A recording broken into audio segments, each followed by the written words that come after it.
Oi, pessoal. Bem-vindos. A gente está aqui no Compras Públicas na Prática, o podcast que transforma o universo das licitações em conhecimento acessível e prático para você, gestor público, comprador público, profissional da área de licitações e contratos. Aqui você fica por dentro de todas as novidades e detalhes importantes daquilo que acontece na 14133.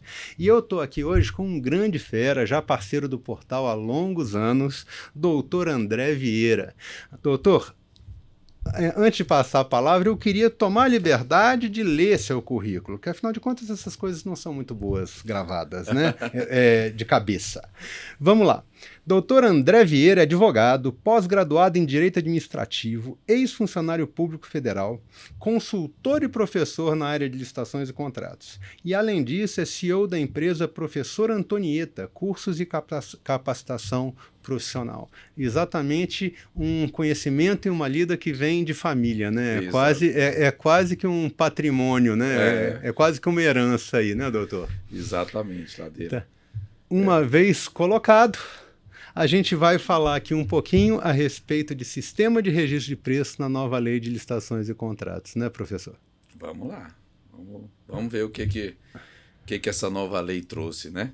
Primeiramente, quero agradecer aqui, principalmente você pela oportunidade. Quero agradecer, poder estar aqui, sempre é um grande prazer, né? E poder contribuir com todo mundo que está buscando informação. Hoje a gente vê que tem muita informação na internet e o portal é um centro de boas informações. Então esse trabalho que vocês fazem eu particularmente acho muito fenomenal, porque ajuda realmente, né? Hoje qualquer tipo de informação boa, contundente, eu acho que ela é válida, até porque a gente está diante de uma lei nova, uma situação nova, que vai requerer segurança por parte de quem vai trabalhar com essa legislação, né? Então, parabéns e quero agradecer mais uma vez a oportunidade. Espero que possa ser de grande valia aí para todos que vão assistir o podcast. Eu não tenho a menor dúvida que vai ser de grande valia. A gente que agradece você estar separando um pedaço do seu tempo para estar aqui trocando conosco, doutor.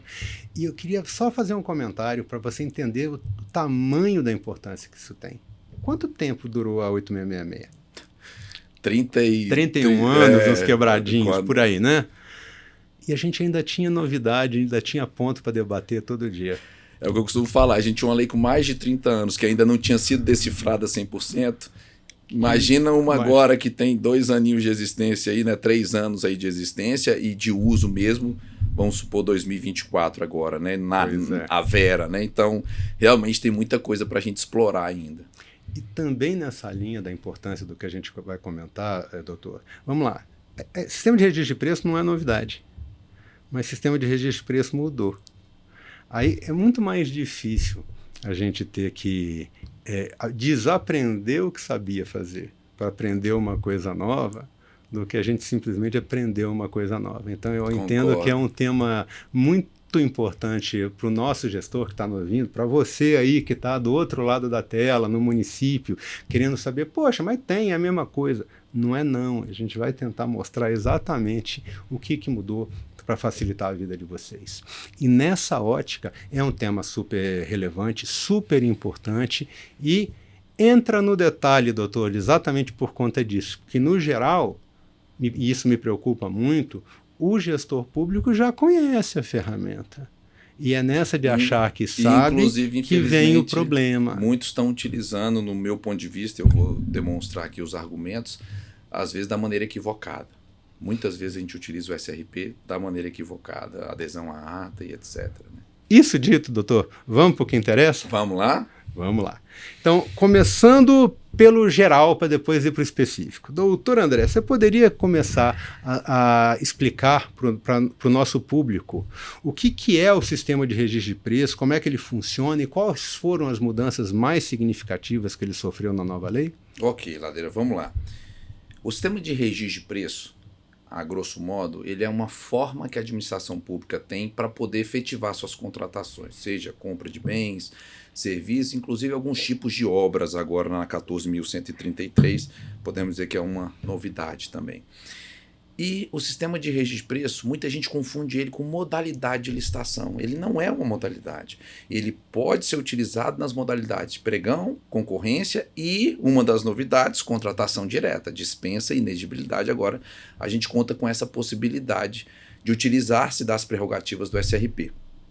E o sistema de registro de preço, ele veio na nova lei agora tido como procedimento auxiliar. Um dos procedimentos auxiliares previstos na nova lei é o sistema de registro de preço. Mas a nomenclatura dele está agora como procedimento auxiliar, não alterou muito a função dele para a administração pública.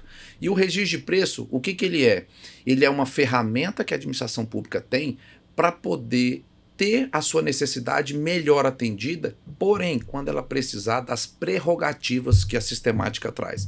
Então, a grosso modo, o sistema de registro de preço é o seguinte, é um tipo de contratação que a administração pública vai realizar para poder atender algumas demandas específicas, como, por exemplo, contratações em que não se sabe ao certo quanto que vai precisar, não se sabe ao certo quando vai poder demandar, ou não sabe se vai até poder demandar. Porque, regra geral, o que muita gente desconhece é que a administração pública não licita por licitar. A administração pública fez uma licitação, ela deve ir até o fim. Ela só não vai chegar a celebrar o contrato com a empresa caso aconteça um caso fortuito ou de força maior devidamente comprovado, que vai ensejar na revogação, ou alguma ilegalidade que vai ensejar uma anulação. Fora isso, é dever da administração efetivar a contratação. Perfeito. Então o pessoal às vezes fala, poxa, mas a administração não tem um princípio da autotutela, ela não pode ver os seus atos? Pode, dentro da legalidade. Então, o que acontece com o SRP? Ele traz uma prerrogativa para a administração que é o quê? Criar uma espécie de almoxarifado virtual. A administração licita, cumpre toda a formalidade e a legalidade que a norma traz e tem alguém em stand-by para poder atendê-la no momento oportuno. Então a administração vai poder comprar ou contratar, ou vai, na verdade, poder não, ela já pode, ela vai comprar ou contratar quando melhor convier para ela. Então, para a gente entender num exemplo prático, diferença entre uma licitação tradicional e uma licitação para registro de preço. Na licitação tradicional, exemplo, eu estou licitando 1.000 resmas de papel aqui. Quem ganhar, me entrega as 1.000, eu pago as 1.000, ponto. Está todo mundo feliz. SRP, eu licito as 1.000, quem ganhar, me vende as 1.000? Interrogação. A administração tem uma ata, que vale por 1 ano e agora prorrogado por mais 1, e vai comprar quando? Quando melhor convier para a administração. Então, o sistema de registro de preço, por isso que eu falo nesse almoxarifado virtual. A administração tem ali uma possibilidade de comprar. Olha, na hora que eu precisar, eu já compro direto. Como se fosse uma contratação direta, só que advinda de um processo de licitação já perfeito, com todas as formalidades cumpridas. Então, o SRP ele cria isso. Mas tudo que traz vantagem também pode trazer desvantagem, que a gente vai falar em alguns pontos mais para frente, né, que são algumas situações. Então, a grosso modo, o SRP é isso, é uma ferramenta que a administração tem para gerir melhor, inclusive, os recursos públicos. É uma excelente ferramenta, mas ela tem que ser utilizada dentro dos critérios que a legislação traz. E uma das principais inovações que eu percebi foi o quê? Na verdade, para a esfera federal, isso que eu vou falar não vai ser inovação, mas principalmente para os municípios. Que é o quê? Perfeito, que é o nosso público na sua maioria. Pois então... que é o quê? A nova lei, se você pegar os artigos 82 e 86 dela, que falam do sistema de registro de preço, ela trouxe muito mais detalhes sobre a sistemática do que a lei anterior. Peguem a lei aí, 8666, pega lá o artigo 15 dela, pessoal. O que tinha falando sobre registro de preço? 4 tópicozinhos. As compras sempre que possível deverão ser processadas por SRP. Depois falava que a ata tinha vigência de 1 ano. Depois falava que os preços tinham que ser trimestralmente atualizados. E falava que a administração não era obrigada a comprar. Só isso.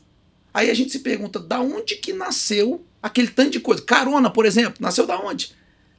Intenção de registro de preço, nasceu tudo regulamento. Então a lei antiga ela trazia quase nada.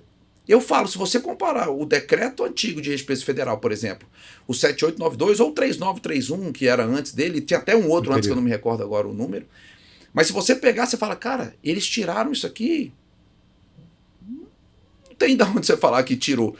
E qual é a principal novidade agora? Por exemplo, na municipalidade, assim como na esfera federal, os municípios também tinham possibilidade de regulamentar, né? Então, tinha uma divergência, às vezes, muito grande em relação aos regulamentos do SRP. No município podia tal coisa, no outro já não podia, etc. Agora não, agora está canalizado.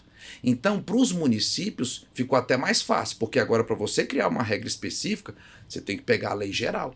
Então, se nós pegarmos os artigos 82 e 86, em grande parte dele está quase o decreto 7892 todinho lá dentro, de 2013.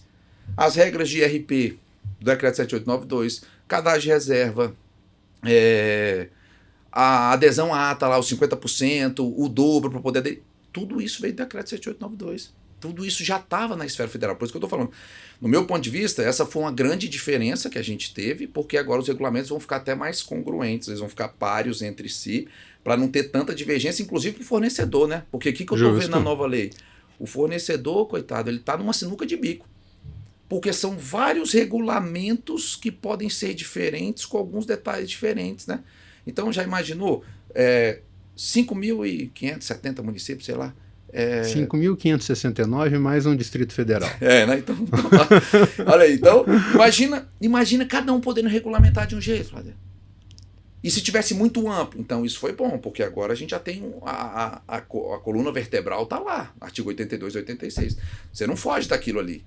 Não era para fugir, né? Pelo menos. Então, os regulamentos, eles não podem sobrepor a legislação. Então, eles tinham que trabalhar com base nisso. Então, essa foi uma grande mudança que eu achei interessantíssima. E se for falar em novidade para todo mundo, eu acho que a novidade, uma das grandes novidades é SRP para contratação direta, né? Eu falo que a gente juntou o melhor dos dois mundos. A gente juntou as prerrogativas de poder realizar uma contratação direta junto com as prerrogativas do SRP, que antigamente não era possível o casamento. Justo. Se eu tinha uma inexigibilidade, mas tinha que comprar de acordo com a minha necessidade, eu tinha que fazer várias inexigibilidades, porque eu não tinha na lei algo que me trouxesse essa possibilidade. Hoje eu tenho um casamento perfeito. É inexigível a contratação, fornecedor exclusivo, uma marca exclusiva devidamente justificado, tá? Obviamente a gente sabe que na inexigibilidade ela tem que ter, não pode ter condição de disputa, uma das hipóteses, né? Então imagina, aí você tinha um produto que só determinada marca e só determinado fornecedor que tinha, mas você precisava das prerrogativas do SRP, comprar de acordo com a sua necessidade, aí você tinha que ficar fazendo várias inexigibilidades. Agora você conseguiu unir um casamento perfeito, uma dispensa ou uma inexigibilidade e poder utilizar também das prerrogativas. Então eu falo, esse é o melhor dos dois mundos, por exemplo, né? no sistema de rede de preço. Então eu acho que as maiores, né, no meu ponto de vista, assim, as novidades que a gente teve foi isso daí, porque o resto já vinha, né, muita coisa a gente já tinha lá. Né? Pelo menos na esfera federal. Pelo menos na esfera federal. E como eu falei, para o município, né, trouxe a parte federal praticamente para dentro da legislação. Inclusive a lei inteira, né, eu falo que a nova lei ela é um grande compilado das normas federais infralegais que existiam, junto com jurisprudência do TCU e da AGU. Muita coisa foi para dentro da nova lei. Muita coisa que a gente já tinha na esfera federal foi colocada agora como regra geral na nova lei de licitações. Então, ficou mais uniforme, digamos assim, né? Para não ficar tão discrepante. Eu acho isso positivo, né? Até porque esse volume enorme de regulamentos que a gente está vendo nascer pelo Brasil gera, de fato, dificuldades que são operacionais. Tem muita coisa que faz sentido regulamentar. Outras que eu já questiono um pouquinho se precisaria ter sido feito da forma que está sendo feito. Mas aí a gente foge do tema da nossa conversa aqui. A nova lei, Ave Maria, dá vários podcasts aqui, do tanto de coisa que está acontecendo, né? E infringência da própria legislação em si, que eu vejo alguns regulamentos e até editais que não cumprem o próprio regulamento. Então, enfim, é uma... Eu vejo também, já que a gente fez esse adendo, que tem um pedacinho que tem coisas que tinham que ser mais específicas, apesar da lei ter sido muito específica em muitos pontos. Você acabou de citar 2 exemplos importantes, né? 2 decretos que estão bem específicos. Tem certas coisas que a lei precisava ter dito e não disse. Exemplo, a questão do desempate, né? Que a gente já viu... Poxa, esqueceram do desempate, né? Meu pai. Acharam que todos aqueles quesitos iam resolver e, infelizmente, não é o que a gente está vendo na prática. Mas aí a conversa vai para o outro lado. Trazendo de volta para essa questão, isso traz um ponto que o gestor público da esfera municipal precisa se preparar, né? Porque tem todo um conjunto de regramentos acessório que não fazia parte daquilo que ele tinha que tratar anteriormente. E, além disso, tem algumas questões que a gente escuta com alguma frequência, né, que eu entendo que precisam ser desmistificadas. Por exemplo, é muito comum a gente escutar que quem está fazendo registro de preço só fez registro de preço porque não fez planejamento. Né? Tem algumas questões para o gestor que eu não acho justas. Né? Não vou dizer que não aconteça alguém ter que correr para um SRP, principalmente para uma carona, por conta de uma ausência de um planejamento específico. Mas isso não é uma regra, isso não é um padrão. Né? Que a gente pode destacar nesse processo, professor? De quê? Desses desafios e dessas situações que a gente tem dessas questões recorrentes do registro de preços para a esfera municipal. O que o gestor tem que estar atento? Ladeiro, o que eu vejo é que é uma situação relativamente simples de resolver, que é conhecer de fato as regras. Olha, desde quando eu comecei a dar treinamento de licitação em si, né? E principalmente dentro do sistema de registro de preço, o que eu vejo é exatamente a falta do conhecimento que, de fato, a administração deveria ter de acordo com a legislação de regência de cada ente federativo. E que, às vezes, alguns fazem de qualquer jeito, igual como o senhor colocou aí, de situações de falta de planejamento, tem gente que já questiona isso e aquilo. Fato é, o processo, qualquer processo de contratação, ele é um processo formal. A licitação é um procedimento administrativo formal. O que significa? Tem uma forma pré-definida em lei, com rito a ser seguido, documentos a serem confeccionados, cláusulas a serem inseridas de acordo com a situação fática. Então não adianta o gestor chegar lá e só pegar a literalidade. Ele tem que pegar a situação real, ele tem que pegar a necessidade, ele tem que pegar a questão histórica, ele tem que pegar uma série de fatores para ele poder definir ali cada cláusula de cada documento que vai ser importante para a tomada de decisão lá na frente. Então, por exemplo, o SRP, tem muita gente que utiliza ele sem ter necessidade de utilização. Concordo. Isso é fato. Às vezes eu chego no órgão, o pessoal fala, aqui tudo é SRP. Aí eu falo assim, meu Deus, ou eles realmente precisam, ou senhor, perdoa, eles não sabem o que dizem. Porque pode ser que realmente tenha necessidade do uso das prerrogativas em tudo que aquela administração, porventura, for comprar ou contratar. Mas eu acho muito difícil de tudo realmente precisar das prerrogativas. E uma das coisas que eu falo do SRP, ele é vantajoso quando ele for bem utilizado. Porque, em tese, ele não é a primeira opção. Vou dar um exemplo. Pensa você como empresa que vende computador. Eu quero comprar 100 máquinas lá dentro. Aí eu faço um pregão tradicional. O senhor ganha, me vende a 100, recebe a 100, fica todo mundo feliz.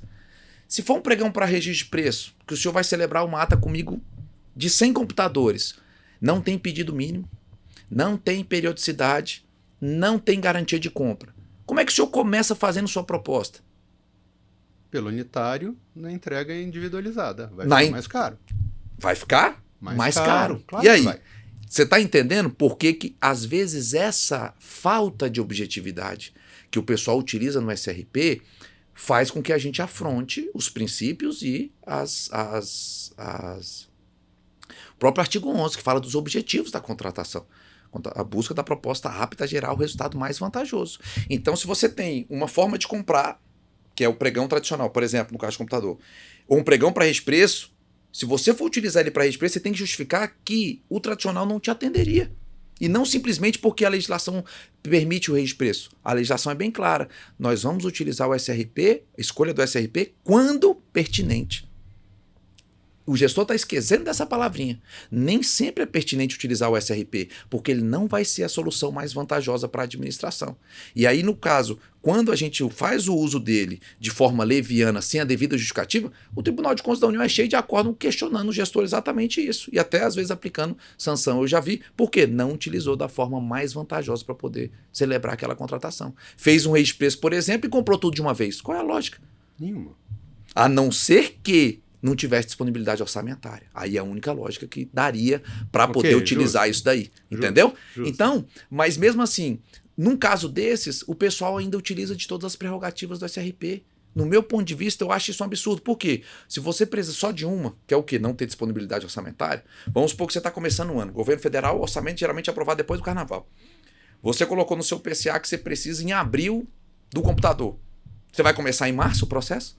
Vai dar tempo para em abril tá pronto? A gente espera com sinceridade que não, que a gente sabe que não é assim que a banda toca, né? Então, o que a gente faz? Teria que começar em janeiro, mais ou menos, né? Média de pregão aí, 70, 90 dias, pelo que eu vejo o pessoal colocando, para poder ficar pronto, né? Desde o pedido até a celebração do contrato. A gente acompanha alguns órgãos com eficiência maior, mas a média deve estar por aí. Não, já vi o pessoal com 6 meses, 7 meses para fazer um pregão. Então, tem menor e tem maior também. É o problema da média.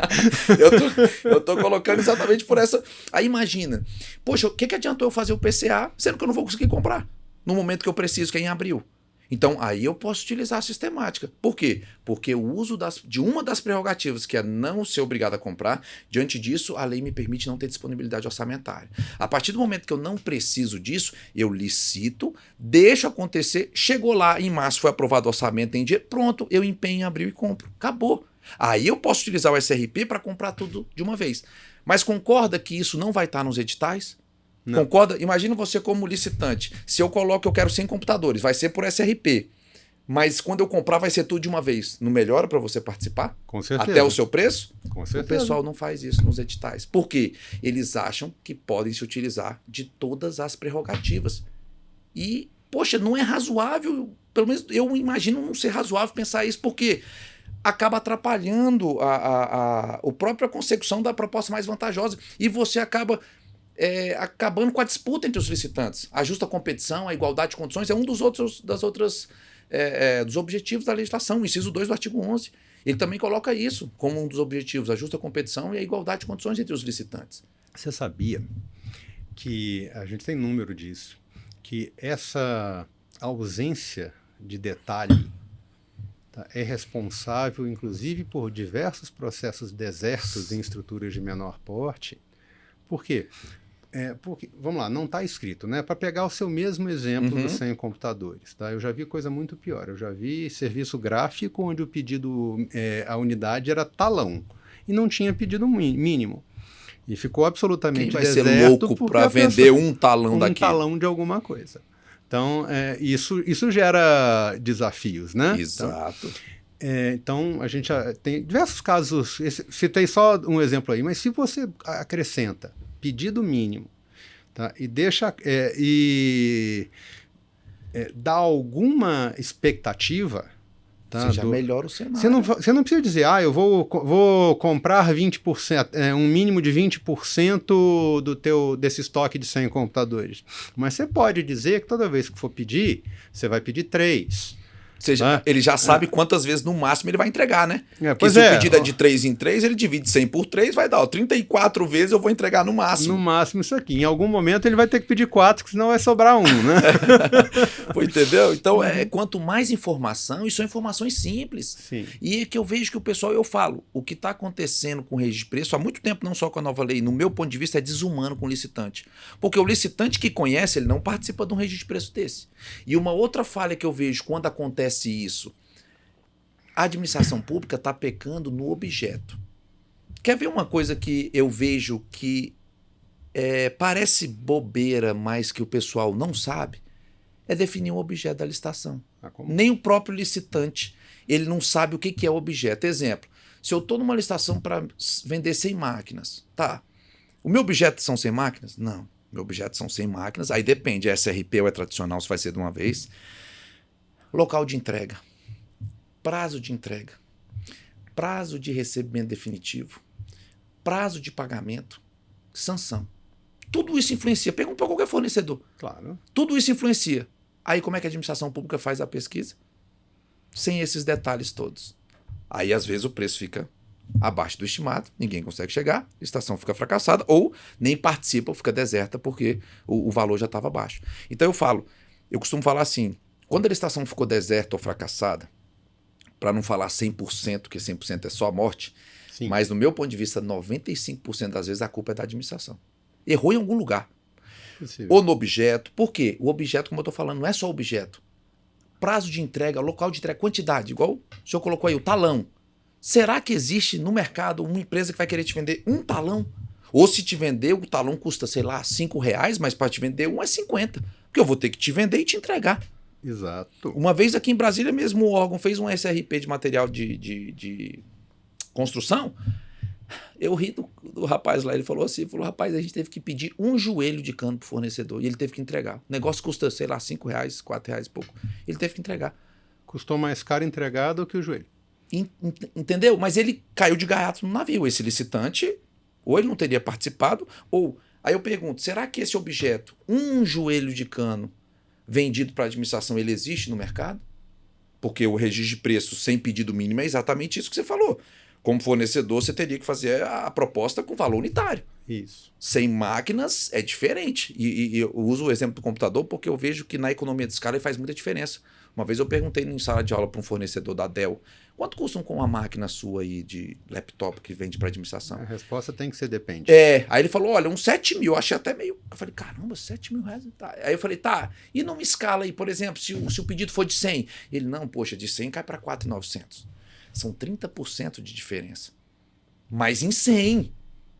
Aí como é que a administração pública faz a pesquisa, Ladeira? Com 100, dá quanto a unidade? 4.900. Aí ela pede 1. É 7. Tá entendendo? Sim. Esse é o problema. Aí fica destoante o negócio. Fica injusto. E aí gera um outro problema no meu ponto de vista. Possibilidade de fraude. Com o quê? Informação privilegiada. Presta atenção, você é meu amigo. Você vende computador. Eu falo, Ladeira, vamos fazer o seguinte. Vamos ganhar um negócio aí, um dinheirinho mais fácil. Eu vou listar 100 máquinas. Você vai ser rei de preço, mas fica tranquilo que eu vou comprar tudo de uma vez. Os seus concorrentes sabem disso? Qual é a chance de você ganhar? É enorme, não é? Fica maior. Fica muito maior. A não ser que caia um aventureiro lá que fala, ele vai pedir, vou rezar aqui para ele pedir tudo de uma vez e aí eu vou mergulhar o preço junto. Mais difícil ter alguém com essa coragem. Então, um dos maiores desafios que eu vejo é exatamente esse. É a falta de você seguir não só o que a norma traz, porque ela realmente não traz todos esses detalhes. Esse é o problema. Aí cabe regulamentação, né? Exatamente. Então, a gente tem que trabalhar e a gente pescar pelos órgãos de controle, porque em que pese a nova lei trouxe muita coisa, como eu falei, mas ainda ficou faltando. Você trouxe nas suas conversas, doutor, um ponto que eu nas minhas viagens pelo país afora, toda vez que eu tenho chance de falar sobre o assunto, encontro também. E vem dessa questão da formação de preço de referência. Porque a gente tem um cenário no país, que é um país de dimensões continentais, né, que me preocupa um pouquinho, porque na nossa estrutura do processo licitatório, de todas as modalidades, não tem uma forma clara. Estou falando de produto, tá? Serviço é outro bicho. Uhum. Não tem uma maneira clara de você separar o que é o produto que está sendo entregue da logística associada à entrega desse produto. E para esse mesmo computador, entregar aqui em Brasília é um preço, exato. Entregar em São Paulo, capital, é outro, entregar em Rio Branco, Acre, é outra conversa, mesmo que seja um só. Exato. Tá? Compra. Tá? Aí não precisa pensar em computador, é muito comum a gente ver licitações, inclusive para registro de preço também, onde você não tem um endereço de entrega. Tá? Você tem uma lista de diversas endereços. Tá? Compra para rede de saúde, rede educacional. Vai entregar em Ladeira, cada... como que aí pensa você como licitante, como é que você consegue começar a fazer uma proposta com esse tipo de situação, de cenário? Aí fica deserto. Quando o município é pequeno e tá querendo uma coisa que é comum, cadê o princípio? Uma estrutura grande, não funciona. A gente tem o princípio do interesse público, que o pessoal pensa que é a própria administração, mas ele tem duas vertentes, o primário e o secundário. O primário é a sociedade, o secundário é que é a própria administração. Então, a partir do momento que você faz isso, você está afrontando ali o interesse público primário. Poxa, a própria sociedade você está afrontando. E a administração, no meu ponto de vista, ela peca muito achando que o que ela quer tem que ter. E nem sempre é assim. Nem sempre o que a administração quer vai ter no mercado do jeito que ela quer. Exemplo. Eu quero ir de Brasília a São Paulo em 30 minutos. Eu consigo? Não. Por quê? Porque o mercado não tem esse objeto. Mas tem gente que licita isso. Digamos, né? Com analogia. Que seja analogia. Isso aí fica mais difícil um pouquinho. Entendeu? Não, porque o pessoal licita, às vezes, coisa que não existe. Nesse sentido que eu estou colocando. Eles licitam algo que não existe. Por quê? Porque eles acham que deveria existir, porque eles são administração pública. E esse é um dos grandes erros. O TCU pune esse tipo de conduta. Licitação com termo de referência ao projeto básico desatualizado gera punição aos responsáveis e tem que gerar. É dinheiro público que está sendo gasto ali. Então, se a gente for pegar em média aí, vários estudos que já aconteceram, uma licitação hoje, eu falo de pregão que é mais utilizado e tal, Média de 20 a 30 mil reais e 90 dias para ficar pronto. Olha o gasto que a administração pública tem para chegar e você pedir algo que não tem.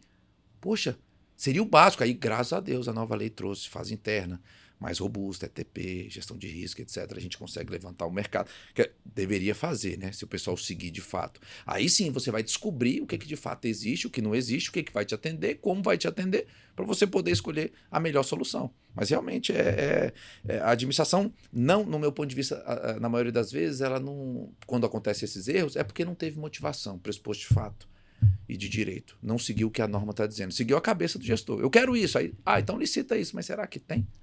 Igual papel tem, mas uma resma entregue, será que tem? Você entregaria uma resma a 30 reais? Não. Talvez você entregaria uma resma, mas a 60. Porque você tem. Aqui em Brasília, vamos falar de Brasília. Brasília, você não sai de casa para gastar menos de 30 reais de combustível, não é? Qualquer lugar que você vai ali, você tem. Como é que você vai entregar uma resma? Custa 30. Mas... o motoboy, a despesa do motoboy para botar a resma na caixinha e deixar onde quer que seja aqui dentro. Pois é. Será que alguém vai querer. Mesmo que ele venda 60 reais a resma, vai ter 10 reais de lucro. Será que vai valer a pena o trabalho para ele ter 10 reais de lucro? Então, em tese, esse objeto não existe. Então, como é que o pessoal licita lá 1000 resmas de papel sem pedido mínimo? Pedido mínimo pode ser uma, pode ser que não exista. É por isso que eu falo. O licitante que conhece da sistemática, muitos não se aventuram. Ou vai pedir esclarecimento, alguma coisa nesse sentido. Só que o dever de casa tem que ser da administração. Nessa hora, eu falo sempre quem tá. Quando a gente fala para a administração, a gente fala, gente, bota esse tipo de informação. Tá? Por quê? Porque isso vai baixar seu preço. Você vai pedir de um em um? Veja bem, não é assim que acontece. Então, qual que é o razoável para te dizer? Você não precisa consumir tudo, mas você pode dizer que você vai fazer um pedido mínimo de X. Não pode? Pode ser item a item. Se você estiver fazendo um ata de registro de preço de 100 itens, de 200 itens de material de escritório, pode ser item a item. Exato. Então, porque imagina, se eu estou lá na administração, aí a área demandante fala, eu quero fazer registro de preço para comprar papel. Primeira coisa que eu tenho que ver é se o mercado absorve a unidade. Não absorve? Muda a unidade. O demandante é o seguinte, muda essa unidade. Não tem, aí. Muda a unidade para o mínimo. 10, 20, o mercado está ali no mínimo 20 para fazer isso. Caixa. 20 se adapte ao mercado para você poder contratar. Justo. Entendeu? Se adapte ao mercado. Não tem isso. Infelizmente eu não vejo. Mais de 18 anos dando aula e eu não vejo isso daí. Na hora que você vai poder colocar. É até difícil ter ligação da área demandante com a área de licitação, que geralmente é só briga, né? Tomara que agora com a nova lei acabe isso, mas geralmente o pessoal da área demandante geralmente questiona ou até critica sem saber, porque às vezes fala, poxa, eu já pedi isso tem um mês, não comprou ainda. Poxa, para licitação um mês não é nada, mas para quem está pedindo pode ser uma década, né? Ainda mais se a pessoa que pediu esperou para pedir quando acabou. Não, aí não vamos nem entrar no mérito da questão de não ser vantajoso, né? Fazer mais de um processo no ano e etc, fracionamento de despesa e por aí vai. Aí Mas você trouxe uma camada que tem a ver muito com planejamento e fase interna, né? Qual que é o impacto disso? Vamos tentar detalhar. Você começou a falar nisso. O que mais que ele tem que tomar cuidado, cara? Vamos lá. Ladeiro, olha só. A nova lei, um dos pontos que eu achei fantástico foi exatamente essa questão da fase interna mais robusta. Poxa, o pessoal antigamente começava o processo com termo de referência. Como é que você sabe que aquilo vai ser a melhor solução? Como é que você sabe que aquilo existe no mercado ainda? Já peguei N casos, uma vez mesmo, dando um treinamento no próprio órgão, no Rio de Janeiro, que o pregoeiro estava com problema no dia lá, estava fazendo pregão. O que aconteceu? Licitou bebedouros. Aí licitou bebedouros assim, assado, dimensões tal, porque lá eles já tinham os armários que eram para ser instalados bebedouros, então tinha que ter no máximo tal dimensão. O que aconteceu? Estava na 7ª empresa. Todas desclassificadas as propostas. Por quê? Por causa da dimensão. Aí o pessoal falava, não, mas essa dimensão que tem não tem mais no mercado, entrou o novo modelo que é uma dimensão maior. Sim, mas a administração não podia ter aquela... Não tem onde instalar, entendeu? O que eles tinham que ter feito? Se tivesse naquela época feito um ETP, isso foi antes da 1433, se na época tivessem feito um estudo técnico preliminar, o que eles teriam que verificar? Que precisaria da contratação interdependente. Ou seja, vai trocar o bebedor? Não tem do mesmo tamanho? Tem maior. O que eu tenho que fazer? Uma reforma para cortar os armários para os bebedouros caberem ou achar uma outra solução. Ou falar, não é viável essa solução para a administração. Eu costumo falar que ETP, gestão de riscos, ele não precisava de estar na lei definida. Isso para mim é dentro de uma ótica racional. O princípio da razoabilidade para mim, ele abarca isso daí. Por quê? Poxa, é o básico, você tem que ter um cuidado com a coisa pública. Você verificar se existe, você verificar se vai precisar de mais alguma coisa. A gente faz isso na nossa vida particular. Você já viu qual é a periodicidade que você vê no aeroporto de pessoas que esquecem a identidade na hora de entrar? É sempre, é toda hora, Por exemplo. Eu não tenho visto muito, não. Por que, Ladeira? Que você não vê isso muito? Porque tem consequência, não tem? Tem Esquece a identidade para ver se você embarca. Fica. Exatamente isso. É isso que está faltando na administração. Tem que ficar. Tem que ter a consequência. Então, o que está acontecendo? O pessoal vem, esquece, não faz. Licitação deserta ou fracassada. O que faz? Faz de novo. E o prejuízo de 30 mil fica para quem? Para a administração, né? Para a sociedade. Então, hoje, por exemplo, eu falo... Quando eu vejo, por exemplo, principalmente obra pública, eu fico feliz e apreensivo ao mesmo tempo. Fico feliz que eu vejo que estão fazendo alguma coisa. Mas eu fico apreensivo e falo, será que estão fazendo com o mínimo que poderia fazer? Será que estão tendo a eficiência? Porque a nova lei trouxe uma coisa importante e que eu sempre falo isso nos treinamentos. A nova lei está falando em eficácia, eficiência e efetividade. O que é efetividade? É a soma da eficácia com eficiência. Então, exemplo, o órgão conseguiu manter abastecido seu almoxarifado. Foi eficiente. Foi eficaz. Beleza. Contratou. Conseguiu. Será que ele foi eficiente? Ele fez 2 pregões no ano para comprar. Em tese, ele não foi eficiente. Por quê? Qual que seria a forma mais eficiente? A mais vantajosa? Uma licitação só, um único processo e ainda ganhava economia de escala. Agora, depende do que aconteceu, teria justificativo para fazer 2.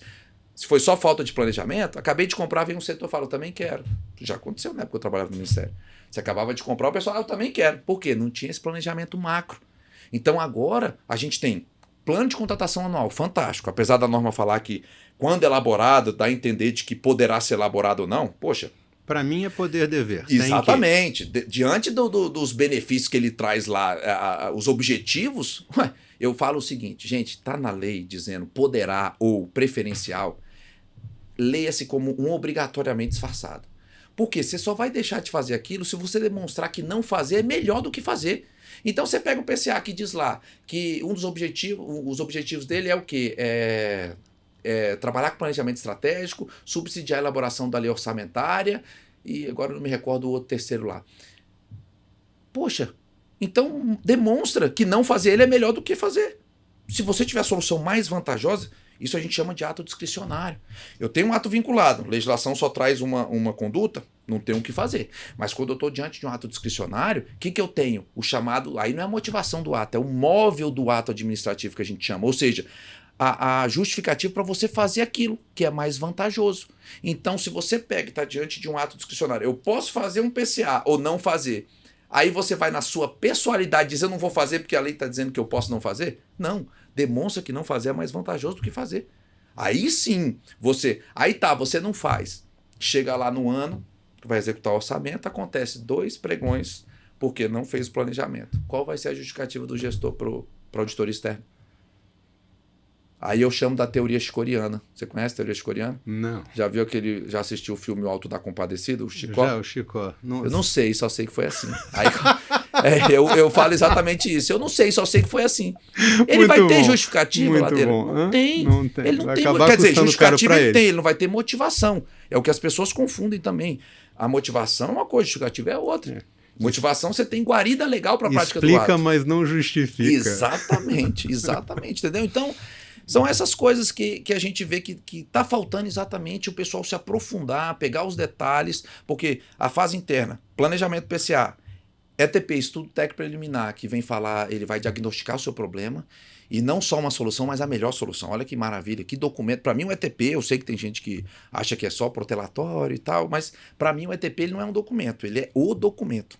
No meu ponto de vista, o estudo técnico preliminar, ele te abre os olhos para tudo que pode, por exemplo, faltar no seu pedido de contratação. Então lá no ETP ele vai ter tudo. E aí depois você vem com gerenciamento de risco para analisar o que pode acontecer que venha culminar no não atingimento do seu objetivo, trata o risco para que ele não se materialize e depois de tratar, se ele ainda puder acontecer, você vem com o plano B, que é a medida de contingência. Depois dessas informações, você vai estar... Aí agora você pode fazer um termo de referência tranquilo. Porque você já sabe qual que é a melhor solução, você já sabe o que você vai precisar se tem uma contratação correlata interdependente, você já sabe quais são as situações do mercado, você já sabe qual é a sua necessidade. Então, tudo isso te traz um subsídio maior para você poder falar, agora eu faço um termo de referência categórico. Por quê? Imagina se a auditoria externa chega e fala assim, Ladeira contratou compra de veículos para o ministério tal. Aí o auditor chega e fala, por que você contratou o veículo? Não, necessidade de transporte de funcionário. Não, eu não estou perguntando o para que foi, mas o porquê que a solução foi essa. Porque você podia ter a compra do veículo, aluguel de veículo ou o aplicativo. Você levantou esses três e justificou qual que era o melhor? O ETP faz isso. Ele vai te levantar, digamos, essas três opções e as três atendem? Atenderia. Qual que é a mais barata? É por isso que tem, por exemplo, pesquisa de preço no ETP, que o pessoal às vezes confunde. Ah, pesquisa do ETP é a mesma do processo? Em tese, não. Tese, não. É só para você ver qual é a solução mais vantajosa. Por quê? Porque depois você vai fazer pesquisa de preço, é de bom ouvido que se faça com termo de referência. Que aí nele vai ter toda a especificação, todos os detalhes, inclusive sanções que influenciam no valor. Então essa fase interna, e inclusive é nela que a gente descobre o quê? A direção do processo. Eu costumo falar o seguinte...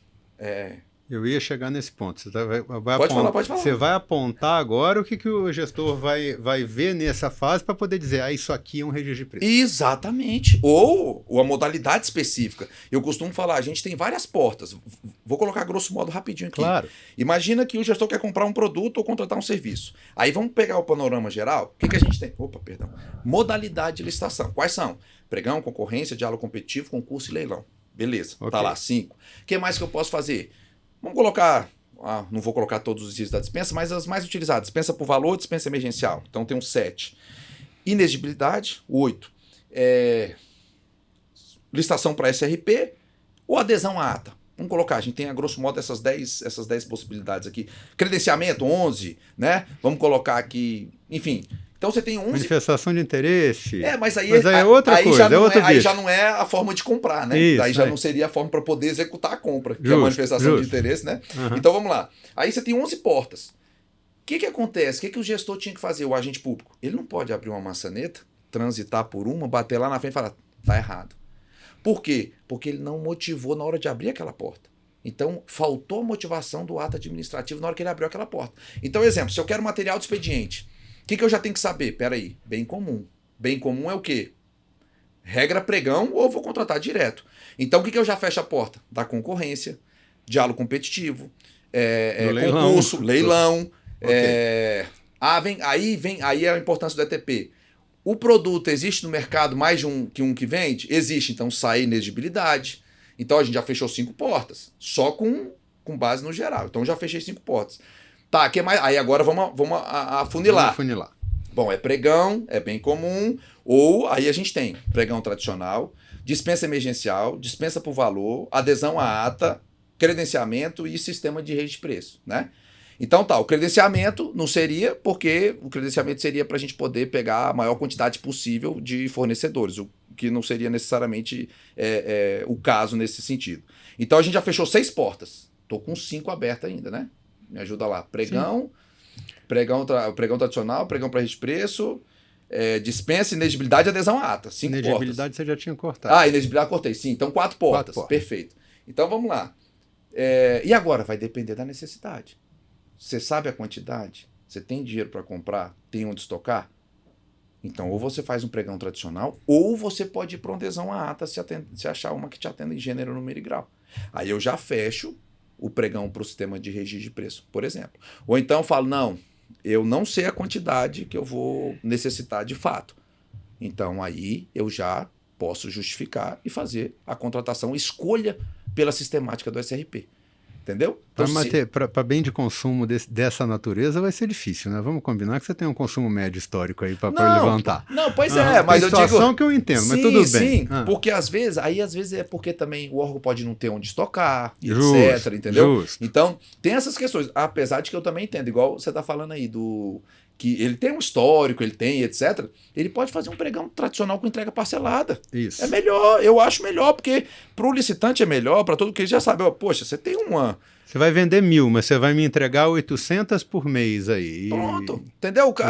10 mil, 800 por mês. Pronto, 80, o licitante já tá? vai saber, vai celebrar o contrato, não vai ser uma expectativa de direito igual à ata, né? Então vai celebrar o contrato e vai entregar. Se no meio do caminho acontecer algum caso fortuito ou de força maior, vai poder fazer a extinção do contrato unilateralmente pela administração, mas com base em algo que aconteceu que realmente justifique essa imposição pela administração, e não de forma aleatória. E até se tiver uma necessidade ligeiramente maior, tem aditivação de contrato também. Tem, né? Exatamente. Você vai poder fazer Ou o aditivo menor, do né? contrato. Você pode fazer a supressão. A supressão, exatamente. Então, assim, às vezes a pessoa fala, pô, mas você é contra o registro de preço? Não, eu sou contra do jeito que o pessoal geralmente costuma fazer.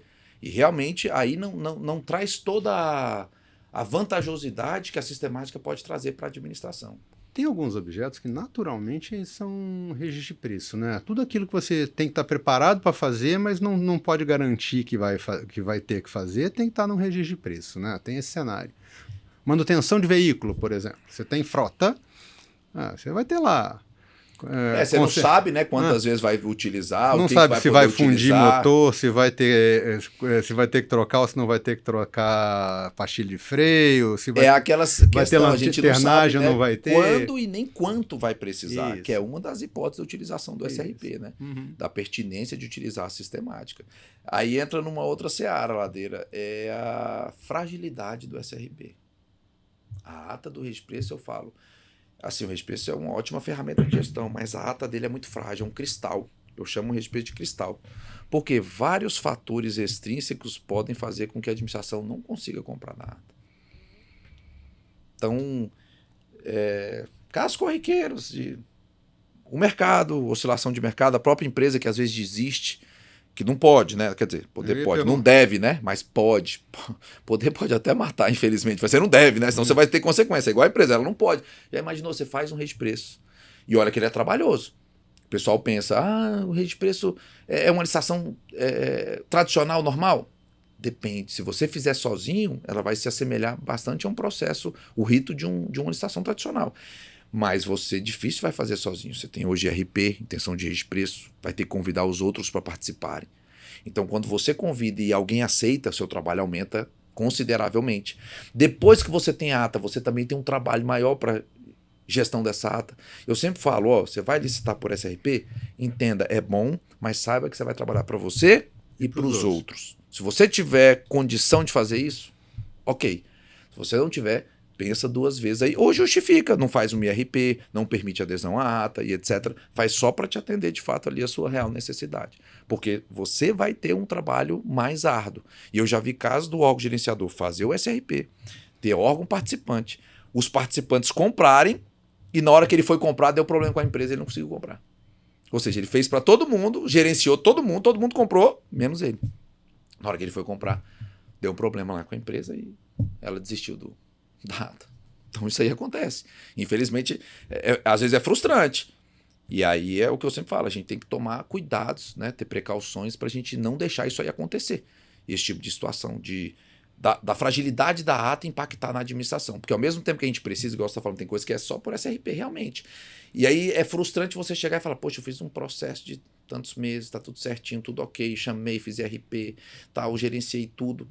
E aí chega na hora que você precisa, acontece alguma coisa que pode, às vezes, não foi a empresa que desistiu, mas, por exemplo, se a empresa sofreu uma sanção que te impede de contratar no seu ente federativo, acabou sua ata.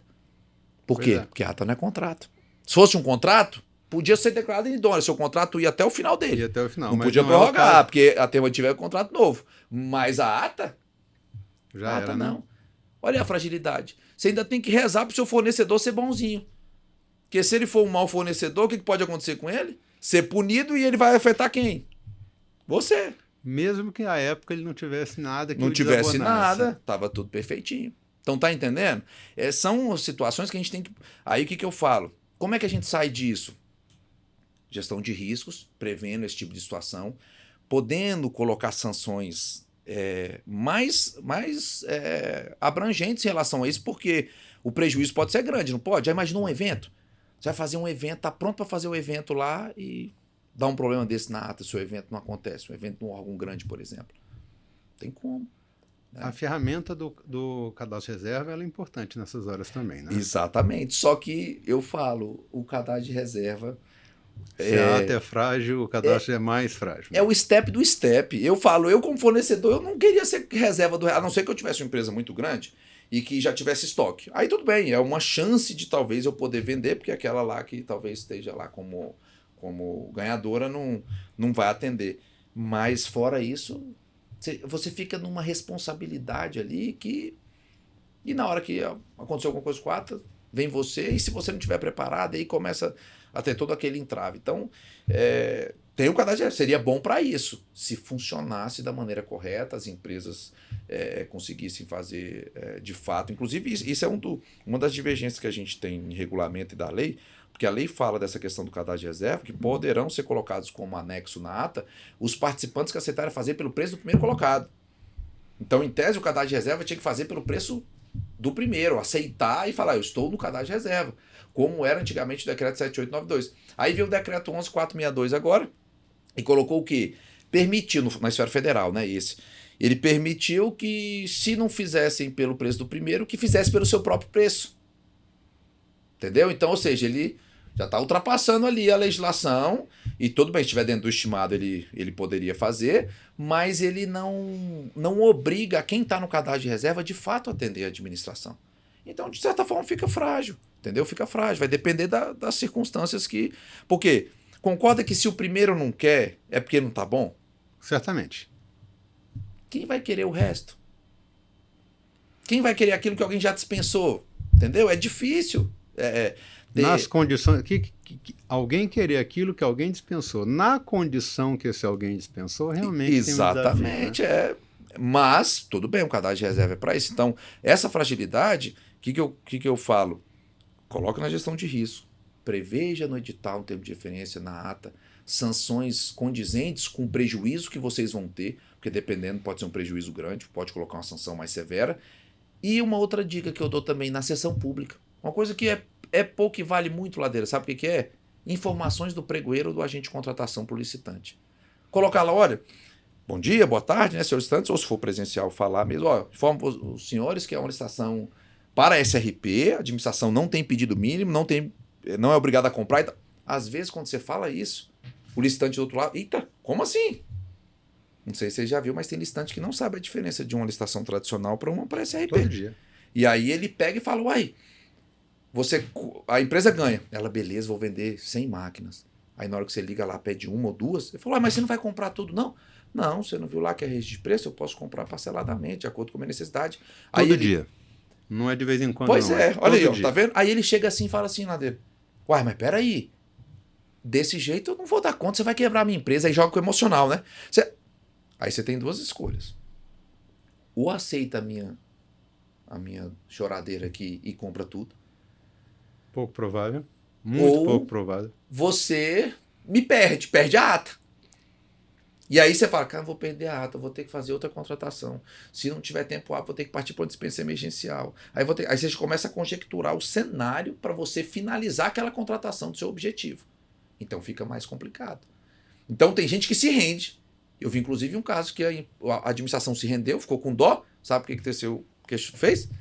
Puniu o agente. Por quê? Ele falou, vem cá, você fez registro de preço comprou tudo. Comprou 100%. E ela vai falar que a justificativa foi porque a empresa botou a faca no pescoço dela? Não. Aí não tinha justificativa. E acabou sendo punida. Exatamente por quê? Porque não que não possa comprar 100%. Naquele caso que eu falei, justificou que não tinha disponibilidade orçamentária. É uma das opções. Você não sabe quando você vai poder demandar. Você sabe a demanda, mas você não sabe quando vai poder demandar. Aí entraria você comprar 100%. Entendeu? Então, esse tipo de desdobramento é que o agente público ele tem que conhecer. Para ele poder saber o que ele vai fazer diante do caso concreto. Para não cometer o famoso erro grosseiro lá da LINDB, né? Agir com negligência, imprudência ou imperícia. A gente só é punido por dolo ou erro grosseiro. Dolo é a vontade de praticar o ato inquinado. O erro grosseiro é o que a maioria dos servidores são punidos. A pessoa não recebeu 10%, não ganhou nada, não teve nada, ele não quis fazer nada, mas ele trouxe prejuízo, ele descumpriu, praticou um ato, digamos, sem a devida guarida legal. E aí não observou, né? Quando a gente fala legislação, não é lei em sentido estrito, é lei, decretos, portarias, princípios, jurisprudência, doutrina, isso aí tudo entra como lei, né? O princípio da juridicidade que a gente chama agora, né? Eu lembro de Dr. Murilo Jacobi conversando, tá num outro cenário e orientando o gestor. Você, antes de tomar uma decisão, você pensa um bocado nela, e eu sei. Tira aquilo que você viu passar pela sua cabeça, bota num papel, transforma em ofício e anexa ao processo. Exato. Por quê? Porque aí o gestor público está se precavendo de alguém perguntar, mas por que você fez isso? Ah, porque eu levei em consideração isso. Onde? Cadê? Exato. Você gera a evidência que você ponderou, né? Não, a gente estava falando disso também ali nos bastidores, antes de começar a gravar. A maioria responde pela falta de motivação. Aí, como é que o auditor vai lá pegar o processo e vai adivinhar que a tua motivação foi essa ou aquela? Não tem como. Entendeu? Não tem como. Então tem que pegar o caso fático. Exatamente. E a Lindbe trouxe uma situação interessante com essa alteração que foi feita nela, que na interpretação de normas sobre gestão pública serão consideradas as dificuldades reais e os obstáculos do gestor, no caso fático. Olha que maravilha. Isso aí dá margem para você exatamente ter mais segurança para poder tomar uma certa decisão. Então, teria que fazer, né, essa motivação sempre. E até porque aí é uma questão prática que as pessoas às vezes não observam, mas que é bem fácil de explicar. É sempre mais fácil ser o engenheiro da obra pronta, não é verdade? Olhar qualquer coisa pelo retrovisor, depois que tudo aconteceu... É mais fácil. É muito mais fácil. Não, nesse cenário aqui, teria que ter feito isso. Lá atrás você não sabia disso. Exatamente. Você teve que tomar a decisão enquanto está... Tá lá. Enquanto aquilo tudo está acontecendo. E eu falo, a nova lei, ela conseguiu trazer, no meu ponto de vista, as lacunas que a gente precisava. Porque antigamente, na verdade, o processo ele é todo interligado, né? Cada etapa depende de uma outra etapa bem feita, dentro da legalidade. E se a gente pegar o que a legislação traz, no meu ponto de vista, ela trouxe todo o subsídio para a gente poder justificar os nossos atos, desde os requisitos, direcionamentos legais que podem ser feitos, etc. Então basta a gente colocar isso, igual você falou, no papel. Tem que colocar lá e justificar. Eu estou fazendo isso por causa disso, a situação fática é essa, a lei diz isso. Então eu estou colocando, praticando esse ato, não é da minha cabeça. Eu não estou sendo pessoal. Eu não estou afrontando o princípio da impessoalidade. Eu estou exatamente seguindo uma das possibilidades que eu vislumbrei que seria melhor com base em algo concreto e não simplesmente com base na minha cabeça, né? Então, eu acho que isso aí essa motivação não é o que está faltando em muitos casos. Aí eu deixo a dica para o gestor público que tem preguiça de escrever. Tem alguns que têm. Tem um monte de ferramenta hoje, pessoal, que transcreve o que você fala. Tá? Chat GPTs da vida e etc. Tem um monte de ferramenta de IA que você pode, se você está com preguiça de estruturar, esse tipo de coisa, conversa com o teu celular, não precisa de nada muito diferente disso não, sabe? E pede no final das contas para a IA pegar aquilo que você falou ali dentro do seu discurso, separar por tópico, estruturar e montar a justificativa do que está acontecendo. Tem ferramenta de tecnologia hoje. Usa, pelo amor de Deus. Vai doer menos e é muito mais fácil. Está no alcance do seu celular. Quem é que não tem um smartphone hoje em dia? Exatamente. Eu estou vendo que a gente já caminha para a nossa agenda final e tem muito assunto ainda, professor. Eu posso encaminhar, então... eu sei que tem assunto aqui para a gente falar outra hora, aqui, tá? Mas a gente já está fechando a nossa primeira hora. Posso mudar um pouquinho a agenda e já fazer um convite para a parte 2 desse podcast? Claro, fica à vontade, fico feliz, inclusive. Então, pessoal, tem muito assunto para falar. Para você ter uma ideia, eu estou na terceira pergunta de um roteiro de 10. Então... Quando fala de regime de preço, o negócio vai aprofundando, né? Tem muita coisa, muito detalhe, né, no SRP. Exato. A gente acabou até que pegou um pedacinho outro lá do meio da conversa, que foi uma conversa juntando a outra, mas tem muita coisa que a gente entende que precisa ser um pouquinho mais trabalhada. Não, a gente não faz isso em 10 minutos. Então, para ser justo com todo mundo, com você que está ouvindo aqui, com a equipe e com o profissional que está aqui, tá? Vamos separar isso em 2 programas que eu tenho certeza que vai gerar conteúdo mais relevante para vocês. Tudo bem? Tudo, fica à vontade. O convite está feito. Opa, eu agradeço, grande satisfação. Agradeço mais uma vez a oportunidade. Espero que possa ter sido de grande valia aí para os espectadores, né? Para a gente ir tentando pegar esses detalhes da sistemática e da contratação pública como um todo, né? Porque a contratação, como eu falei, a legislação traz lá, tá escrito, mas eu costumo falar, a licitação ela é como se fosse uma receita de bolo. Só que qual que é o problema de uma receita de bolo? É que tem tanto bolo diferente, começa por aí, né? Mas imagina um bolo só igual, mas que vários colocam a mão na ladeira. O que acontece com essa receita? Geralmente ela desanda, né? E a licitação, ela é essa receita, onde vários vão colocar a mão, porque tem o princípio da segregação de função, nem pode ser diferente, e ela tem que sair o bolinho fofo, gostoso, sem estar queimado no final. Como fazer isso? Com uma receita esmiuçada. E onde é que está essa receita? Está na lei? Os elementos da receita estão na lei, mas eles não estão categoricamente encaixados. Então, geralmente, as receitas são esse tipo de conteúdo, treinamentos e etc., para poder encaixar aquela receita. Por exemplo, a lei não fala que você tem que fazer a pesquisa de preço depois do termo de referência. Ela não diz lá um artigo específico. Mas pela lógica, se você analisar tudo, você fala, poxa, como é que eu faço uma pesquisa antes de saber qual que é o meu objeto? Ué, não tem lógica. Então, são coisas... Não tem como colocar o carro na frente dos bois, exatamente. Então, entendeu? São essas situações e que eu vejo na prática que os agentes estão querendo, é execução. É execução das ações dentro de um processo de contratação. Só que as ações têm variáveis. Nem sempre elas serão as mesmas. E aí, às vezes, eu falo assim, a pessoa, lógico, você está com alguma dificuldade, você pergunta para quem? Para quem já tem mais experiência. Se tem alguém na licitação, você entrou agora, tem alguém com mais tempo, você fala, poxa, deixa eu perguntar pro fulano. Mas acontece casos que essa pessoa também não sabe. Ou então, até fala, não, faz assim, mas está errado. Um dos grandes problemas que eu vejo na licitação, o errado costuma dar certo. Gente, cuidado. Não é porque fez, comprou, pagou, que ratificou, não. Não é não. Às vezes, dessa sua contratação, dessa sua compra, que você fez isso há 3 anos seguidos, no 4º ano a auditoria te pega e fala, tá errado. Aí você fala assim, ué, mas peraí, eu fiz isso 4 anos, só me pegaram agora. Esse é o problema. Ah, você fez isso outras 3 vezes? Deixa eu ver aqui. não tem aquele ditado que teoria sem prática é ruim, né? Todo mundo conhece. Claro. Mas eu costumo falar que na licitação, a prática sem a teoria não é só ruim, não, é desastrosa. Porque ela permite ilegalidades. E a gente achando que não está fazendo nada de errado. Não estou ganhando 10%, não estou recebendo nada, né? Você pensa, eu sou um servidor de reputação ilibada. Mas você pode estar praticando ilegalidade sem querer, sem saber que você está praticando essa ilegalidade. Aliás, no que eu vejo, tá, isso é um cenário, quando tem alguma coisa de errada que aconteceu, é muito mais comum a gente ver alguma coisa que tem culpa associada do que uma coisa que tem dolo. Exatamente. É a maioria. A pessoa não fez aquilo para fazer alguma coisa de propósito, para ganhar nada. Não, mas ela está lá pagando. Mas está pagando. Está lá pagando. Entendeu? E vai levar um problema para anos para frente, para a própria vida. Né? Então, o fato da gente ter conseguido comprar, eu sempre costumo falar, um piloto de avião precisa de ter passado por um desastre para ele saber sair de um desastre? A gente espera sinceramente que não. Ele tem que aprender fora para, se ele tiver numa ocasião de turbulência, alguma coisa que vem, ele saber sair. É ou não é? Então, por exemplo, eu costumo falar o seguinte, não tem problema sem solução. Todo problema tem solução na licitação.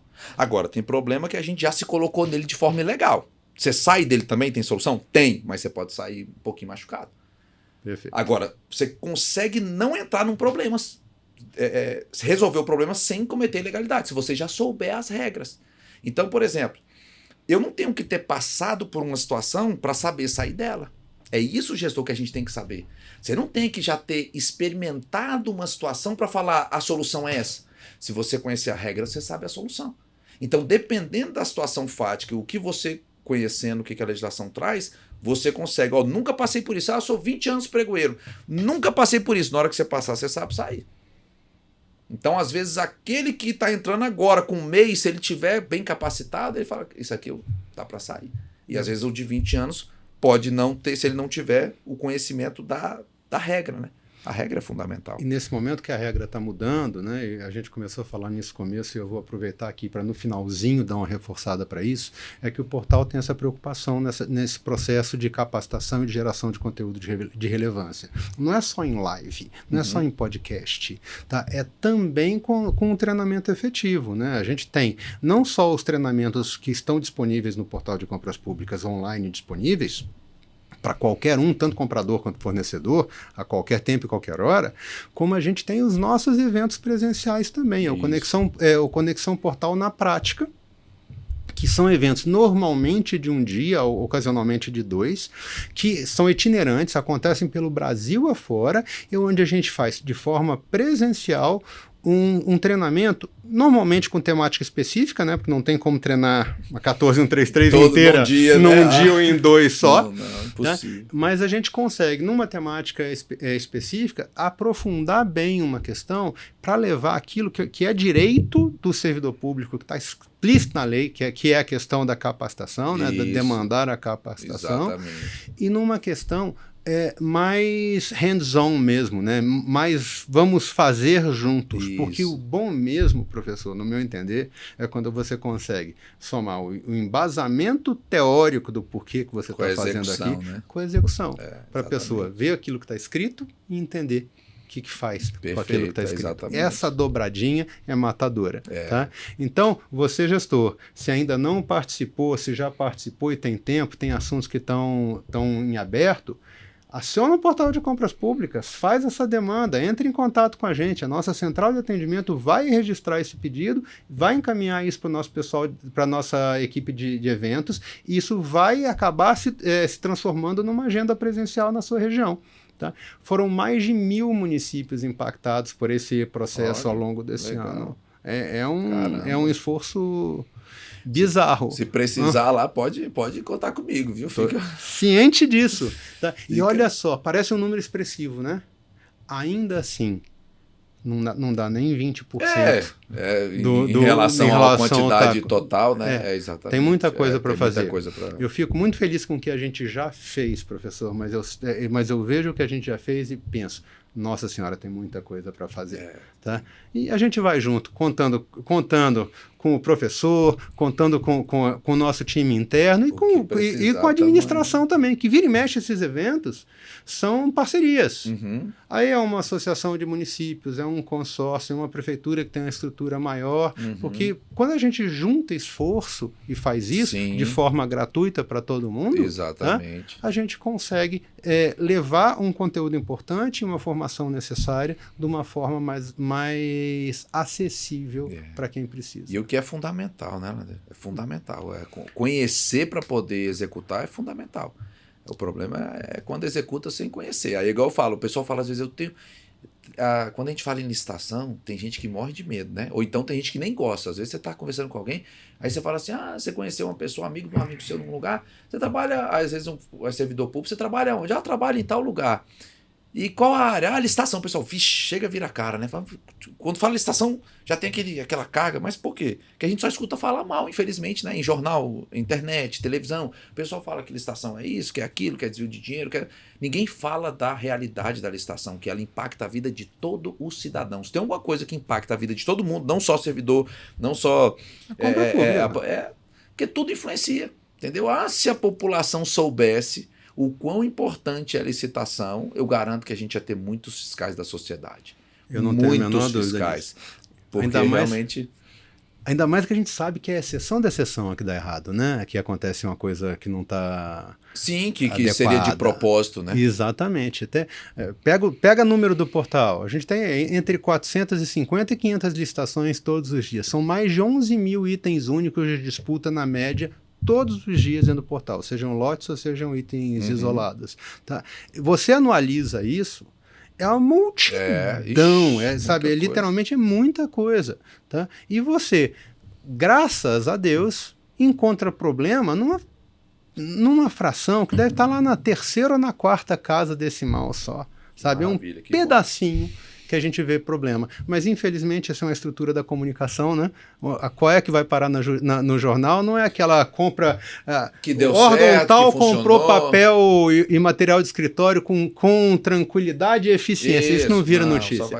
Só vai sair a notícia que deu problema, o que foi infelizmente. Ruim, exatamente. E é o que fica na cabeça da população. A gente vê isso dentro da própria estrutura da administração. A área, igual eu falei, a área demandante brigando com a área de licitação. Eu falo assim, vocês já foram chamados nos cursos, vocês trabalham com licitação, já foram chamados de competentes?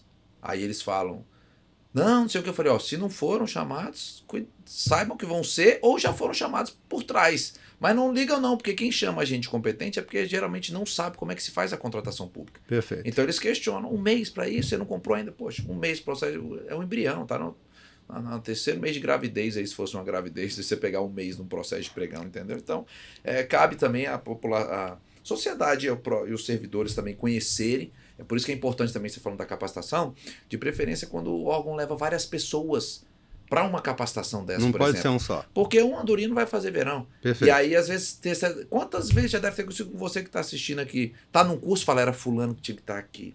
Ciclano tinha que estar aqui também, não sei o quê. E aí você vai tentar levar, às vezes você não consegue levar como foi passado, etc. e tal. Então, tentar sempre fazer uma capacitação volumosa dentro da própria administração. Os frutos são maravilhosos quando você consegue fazer isso, porque você cria eu falo que a gente cria uma conscientização. Então aquela pessoa que estava te chamando de competente, ela começa a te chamar de herói, dependendo da situação. Fala, caramba, agora que eu tô vendo um cara aqui comprei 1 mês e meio e eu tava reclamando, o normal é 90 dias, 100 e tantos dias. Ele passa a te ver de outra forma. Depois que ele conhece o processo que tem que passar para poder fazer uma mísera compra de talvez uma pilha. Uma vez no ministério eu fui comprar uma pilha, eu paguei do meu bolso. Falei, não, vai ser mais fácil que fazer a dispensa. Eu paguei do meu bolso. Falei, não, é mais fácil eu comprar aqui, coisa do que eu fazer esse processo, vai dar mais trabalho. Comprei, paguei, tá aqui a pilha que você estava precisando. Pronto. Era mais fácil do que fazer um processo de dispensa para comprar algumas pilhas lá na época, entendeu? Então, tem coisa que realmente...